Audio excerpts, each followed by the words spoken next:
diretso ka dito. Ito, marami kang mga problema, trials, Kasi loan namin, ka. tinatlag ka namin para Tapos may diretso siya mapatuloy dito. namin sa'yo. Tapos diamond.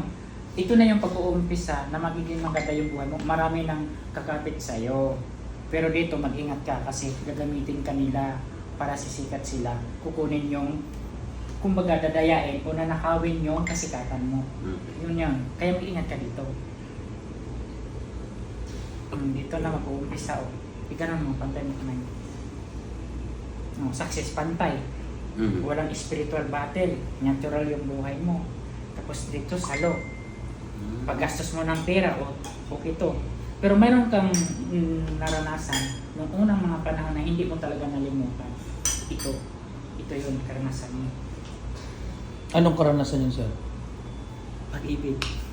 Pag-ibig at saka yung pag-aapi. Mula pa noong unang panahon. Pero ngayon, nahanapin ka na ng... Anong klaseng pag-ibig yun, sir?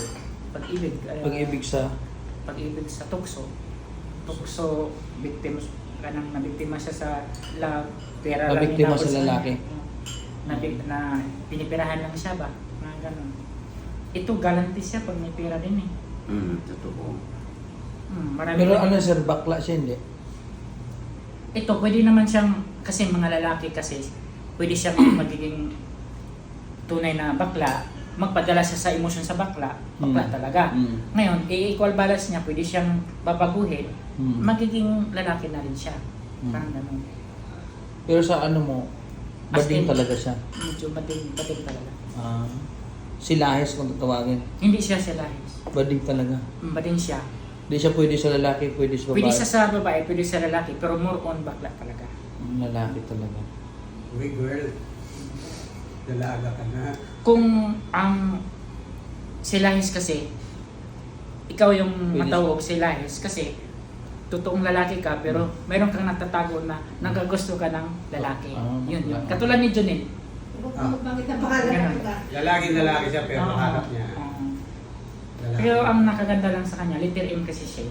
Pag letter M kasi siya, marami siyang magiging kaibigan. Totoo siya makipagkaibigan.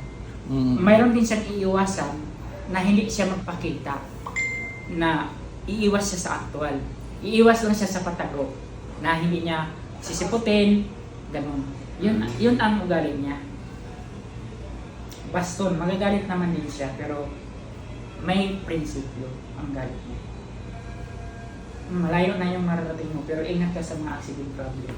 Kasi signos sa'yo yung accident problem eh. Hindi ka matablan sa mga inggit. Kasi mataas ang pasensya mo eh. Malawak ang iyong pag-unawa eh. Ang problema lang, accident problem lang ang iwasan mo. Ito. Kasi putol-putol yung buhay mo. Hindi katulad kay Sir na diretso yung buhay niya. Ganun. Katulad sa kanya, diretso oh. Diretso oh, ganun ang buhay niya, mahaba oh. Walang problema sa accident problem sa kanya eh. Ang problema lang sa kanya yung trouble. Maano ka sa trouble. Ito na, letter M. Diretso na. Pwede siya, ano mo siya sa, pwede mo na siyang i-combine sa business ng planong dalawa. Kung siya ay okay sa iyo. Kasi, hindi ko naman mababasa yung sa loob niya eh, yung isip niya eh. Kung okay siya sa iyo. Basta ako sa kanya, maganda. Hindi katulad kay isa na mayroon akong hindi na gusto ang vlogger na sikat. Don't say bad words. I don't say ano. Okay ka, dun ka sa sikat. Ay, wow, thank you. Kumbaga, Pero kuya, isang lagi na ba sa kanya? darating ang panahon na si Vice Ganda ang lalapit sa iyo, hindi ikaw ang lalapit ka, Vice Ganda. Yun na. Tandaan ko yun ha, yung bunulan niya na yun ha. Good luck. Thank you po. Sa atin, sir. Yeah. Sa atin naman. Ay,